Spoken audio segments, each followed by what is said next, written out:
과거 사위 활동이 지난달 31일에 마무리됐지만 그 여지는 계속되고 있습니다.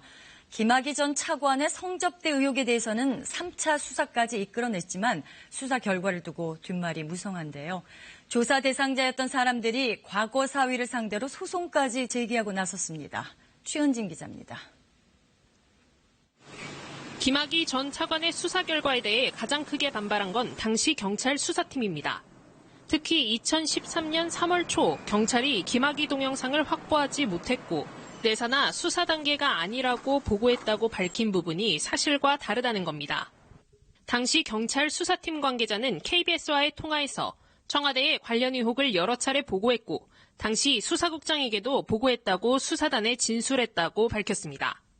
하지만 수사단에선 윗선의 말만 듣고 자신들의 진술은 묵살했다고 주장하고 있습니다. 이들은 조만간 검찰 수사 결과를 반박하는 입장문을 낼 것으로 알려졌습니다. 과거사위 후폭풍은 용산 참사 조사에서도 이어지고 있습니다. 검찰 과거사위는 당시 검찰 수사가 사건의 진상을 은폐 또는 왜곡시켰다고 보긴 어렵지만 용산 철거민들이 요구하는 정의로움을 충족하기엔 부족했다고 지적했습니다.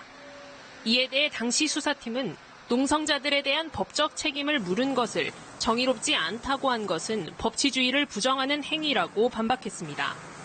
또 과거사위 발표 내용 중 일부는 허위 공문서 수준이라며 법적 대응을 검토 중인 것으로 알려졌습니다.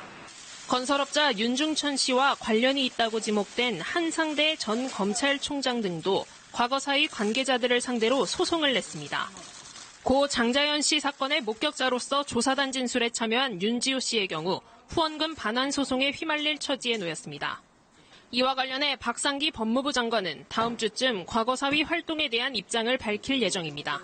KBS 뉴스 최은진입니다.